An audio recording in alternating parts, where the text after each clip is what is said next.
afternoon, everyone. As you know, first up, we'll have Liverpool manager Jurgen Klopp, and we'll follow that with Kostas Tsimikas. Vinny, do you want to get going with the first two? Yeah, sure. Jurgen, we've spoken to you quite a lot recently. You said we need to improve, and Joel said pretty much the same after the game on Saturday as well. I just wonder, did you expect a turnaround in form to happen quicker, and if so, what reasons do you see for it not happening just yet for you?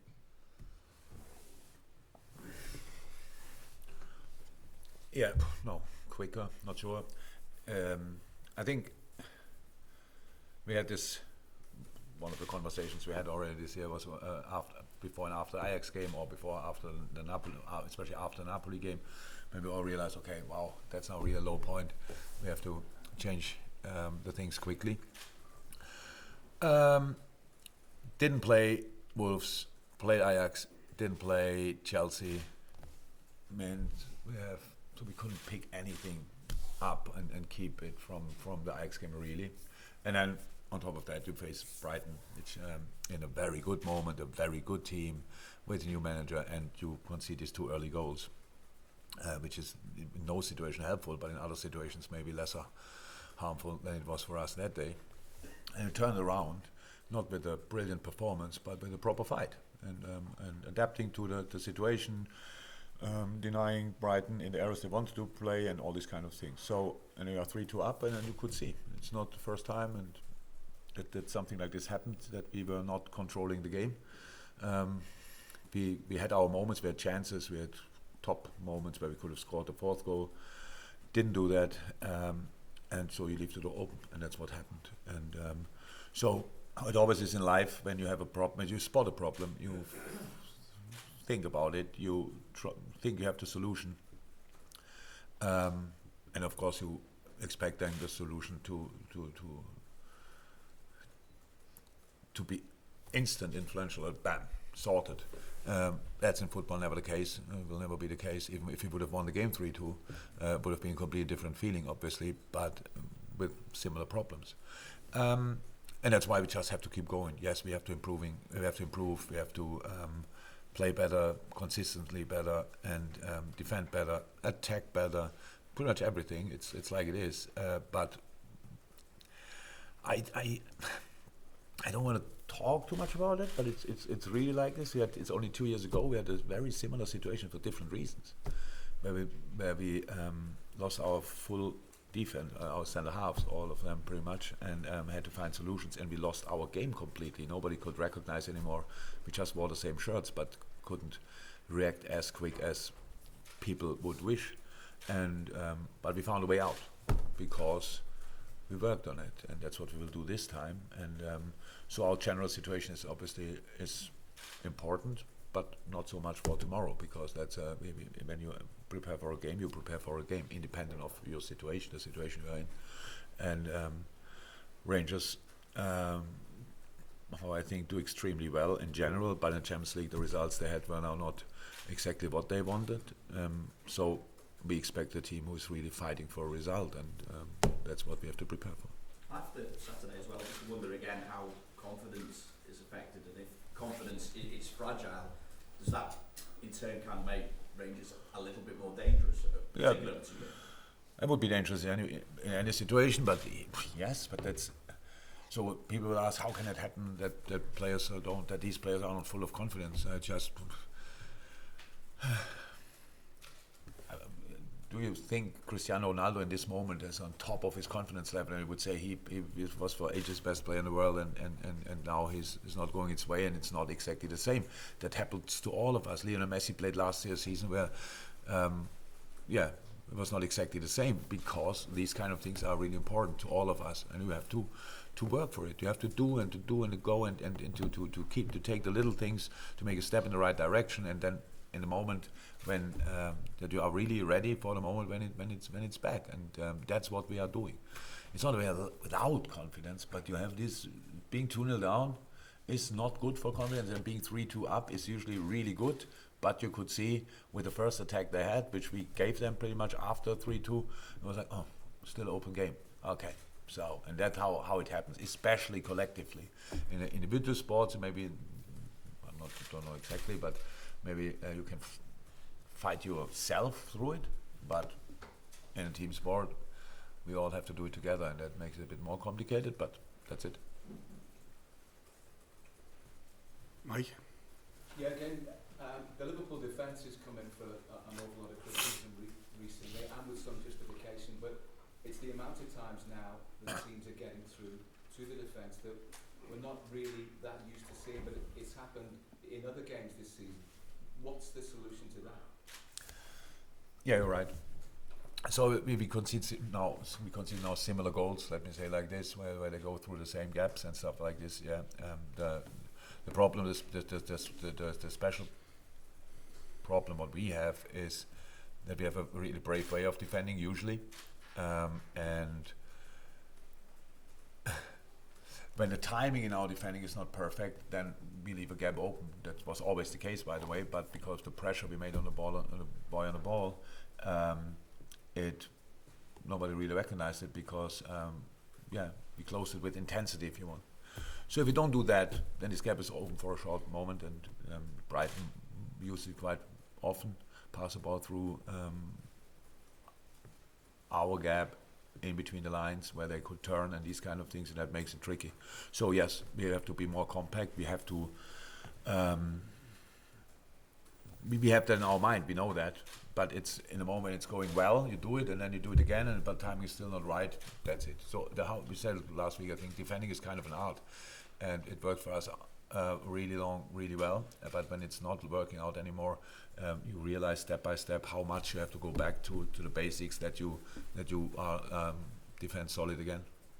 How much of a concern is it that after the Napoli game, that Liverpool were much more like it against Ajax, and the intensity was there, great football, a victory, but it was how much of a concern that it was a real step back at the weekend in the next game? No, it's not too much concern. It's that specific thing is not. I'm not too much concerned about, because that's now the game we played explains the situation. I think against a lot of teams we would have been good enough to win the game, but Brighton was extremely good. So that's it. I don't say against all, but Brighton was now really good.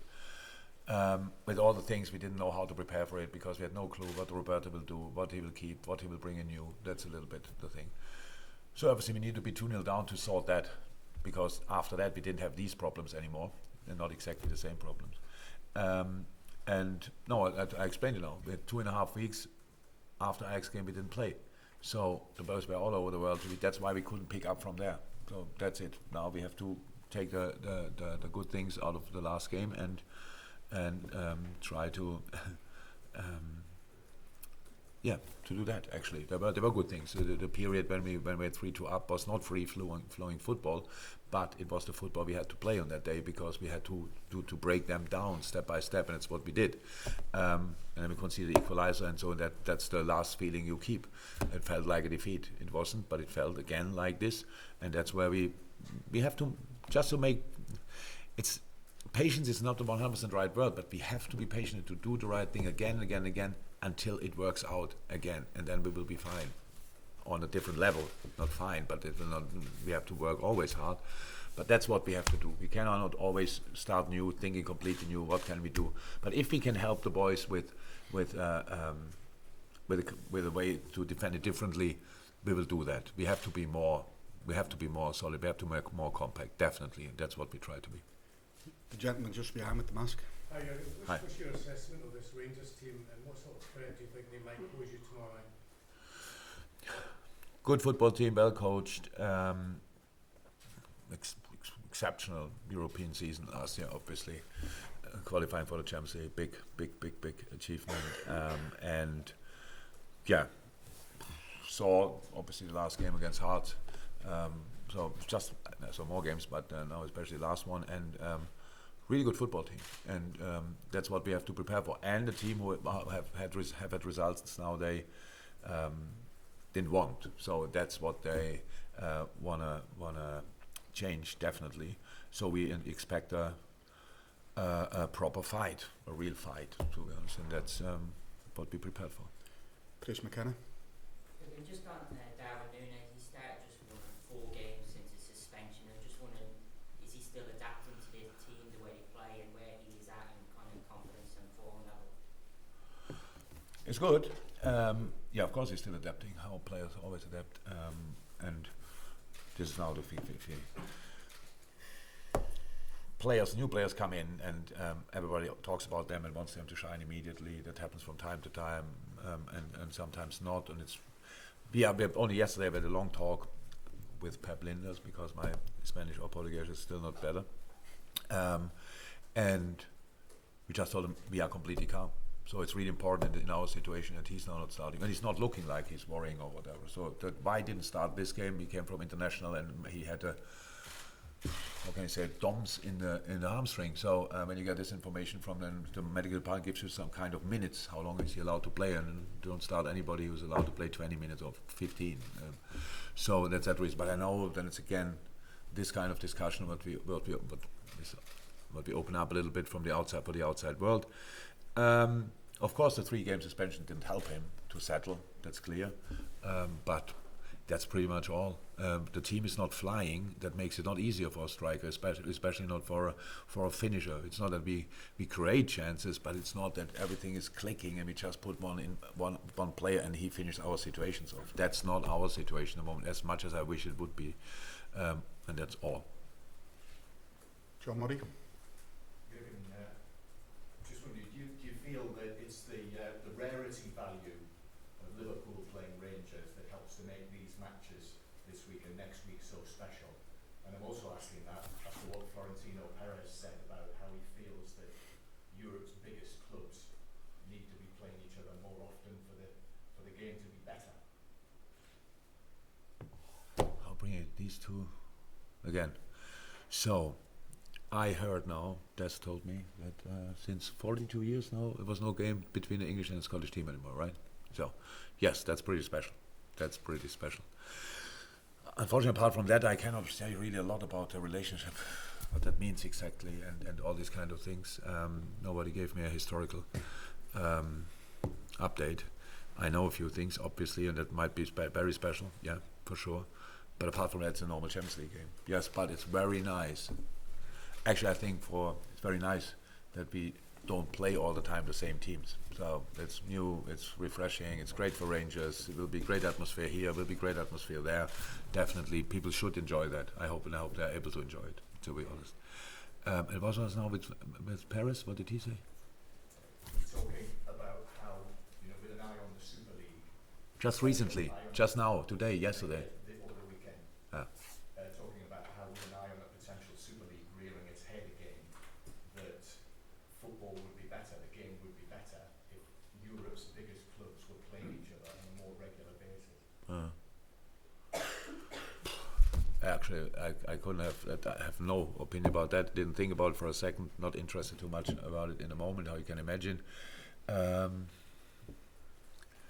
think to improve football, he said, I think we should play lesser games to improve football. To be honest, give the people more time to train. That would improve football. But yeah, how I said, didn't think about it. No idea, no opinion. We've got a lot of people with hands up. We won't get through everyone, so I'll get through as many as I can. Carl Markham. Hi there. Just go back to the things you said. You said 2 years ago when you had your issues. I think it was 2 years ago, wasn't it? Yeah, It was. You worked through it. Yeah. And that was effectively from January on. That was a 4-month process. Have you got? And you said earlier today that if you find a different way for the team to defend, you would do that. Is there a quick fix to be had, do you think? Or Yeah, have you got the time to? No, we don't have the time. It's a quick fix. Yes, we can improve. We can play exactly the same and do better. That's already a fix. That's how it is. Timing gets better. But how I said, if we can do something, we will do that as well. So that's to make it easier for the boys. That's it. That's actually always a job. It's like how I said, it's the same job I have in a time when you win 10, 12 times in a row. Doesn't happen very often, but you have to stay on top of it, work on details, all these kind of things. That's what we do now, just with a different confidence level. So that's how it is. Usually in a time when you win a lot of games, not everything is going your way in a game, but there's no impact. Lose a ball, they have a chance, whatever that happens. Ali makes a staying safe, probably then we made a mistake before, nobody has in his mind. That's different in the moment. That's where we have to get to. We have to increase the amount of good moments and decrease the amount of not so good moments, because that's how you get out of every situation in life, until you can make mistakes again without being as impactful as they are in the moment. Gentleman in the blue shirt. Davies hasn't played much football for Rangers this season. He's been injured, but came back on Saturday. How much do you think he has to offer Rangers, and what's been the position they've lacked covering this season? And how do you Ben is a really good player, so I know that he was injured. So you tell me how impactful he was. I have no idea. You tell. It was. he's obviously a player you know well. Yeah, but he was out for 7 weeks, or what, 6, 7? Yeah. So the season is not much longer. So how many games did he play? He's 4 games, I think. So new player coming into a new club. So I don't know. The games I watched were the last 3. Means I only saw him now the 60 odd minutes he played, Yeah. roundabout. But he's a really good footballer. He was here. He was good build-up, good defender, all these kind of things. In our situation, it didn't work out here, but it doesn't make him a bad player, not at all. And he's especially a really good boy. So I think that's what Rangers wanted, and that's what Rangers got. When you're injured, it's not helpful, obviously. And I think they were looking for a left-footed centre half there, and they got it. He can play different systems, which is important. Rangers played a decent Champions League, 1.5 games. Roundabout with 5 in the back. Usually they don't, but Ben can play both, played both formations, so makes him a really valuable player for each squad, and especially for Rangers. I think they are happy, but obviously we're not happy when he got injured. So how can you be happy then? I'll go to the gentleman in the glasses here, then the gentleman in the front row, then we'll have to clear the room for Kostas or Smikas. Hi Jürgen, I wonder if I can just open the Rangers question further and ask for your thoughts on where you think the Scottish game is at the moment. We have, obviously Rangers did very well in European football last year with Celtic and Rangers in the Champions League for the first time in a long time together. The Scottish international team are doing pretty well. What's your perception of where the Scottish game is at the moment, what level it's at? I think increased a lot there. I see you nodding, so I think we agree on that. Rangers and Celtic are obviously the standout teams in the league. That's no news, but they do, and that's then probably the best measurement you can get is how do they do in Europe. And the Rangers run last year in the European League was exceptional.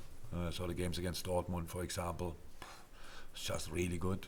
And especially a home game, you can see how atmosphere can give you really the edge in the game, and that was really impressive.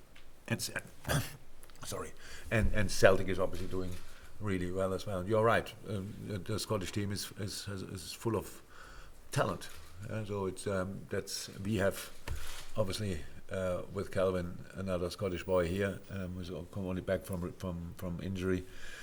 So in the U18s, another big talent. So it's cool. It's a cool place to scout again, if you want, like this. And I think it's a good sign for Scottish football. You might be a bit disappointed that they are not still in Scotland, but to be honest, with these 2 teams that dominant, we all know that then if a player's really developing, it's probably not unlikely that he will at least give it a try in the Premier League or wherever. But it's for sure a much better moment than maybe 4 or 5 years ago, and that's down to the players you have meanwhile. Last one here. Stephen Gerrard has obviously worked closely with a lot of this Rangers squad. Is he someone you've spoken to at all about Rangers or about just this fixture in general? When he was there, we spoke, but just how much he enjoyed it. But since then, not anymore, to be honest. But for me, it's how I said, when Stevie was there, I followed it closely, and to have to at least look at the results the weekend. And I think he enjoyed a lot the job there. He was very successful there. It was for him a big career move when he came from Liverpool to Rangers. Did really well, and now he's at Villa. That's it. Thank you everyone. Kostas will be next. See you. Sure. Welcome.